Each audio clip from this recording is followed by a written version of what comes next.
So after you get done with a foam, you're going to move into 3 rounds of some lightly dynamic stretches. If you kind of look at dynamic movements, dynamic stretches on a continuum, these are going to be more towards the left or more conservative side, whereas like a bounding or some sort of jumping, broad jump, multiple broad jump, something like that, would be more on the more dynamic side. The idea behind these dynamic movements is that we want you to feel the stretch reflex kick in, because that's going to start to wake up your neuromuscular system. And then we're going to start to load you a little bit after we wake up your neuromuscular system. We're going to put your muscles under some load, and then we're going to allow your muscles to do a little bit of work under some light loading. Okay, so the 4 movements that we're going to do, the first one is called the inchworm.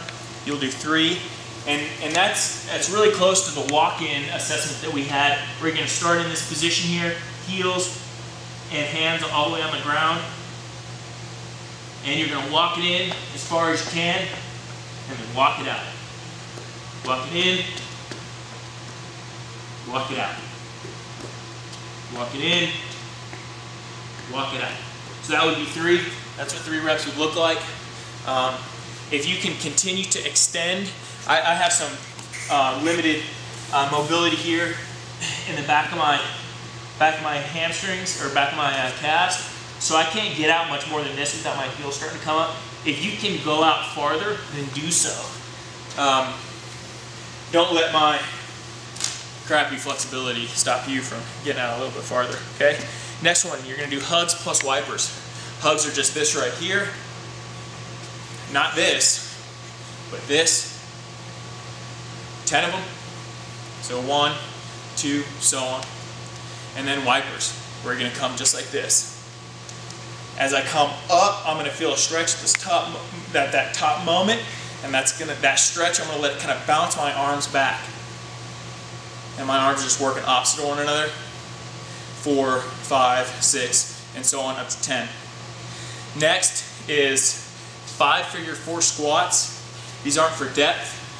You're going to cross it here, squat down. You're going to feel the stretch on the outside. Stand up. Squat down, try to go a little deeper. Stand up. Squat down, try to go down a little bit deeper still. Feel that stretch, stand up. With each round, each rep, you're going to try to go deeper and deeper each time, feeling more and more of a stretch along your butt and the outside of that thigh. Do a repeat for the other side. So 5 each side, 10 total of those. Finally, we're going to do something called the overhead squat progression. It's going to look like this. You'll have the bar about at your 90 degrees, 90-degree elbow bend, okay?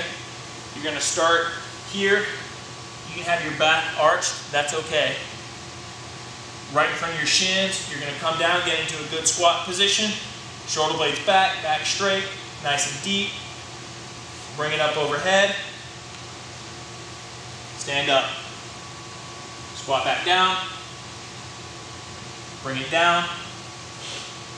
Stand up. Bring it down. Good position. Notice I'm not rushing it. I'm feeling myself getting in that good position. Hands overhead. Stand up. And so on. And squat down. Bring the bar down. Reset. Okay? So you'll do 3 of those. 3 times through there. I showed you 2. So you'll work 3 rounds through those 4 dynamic stretches.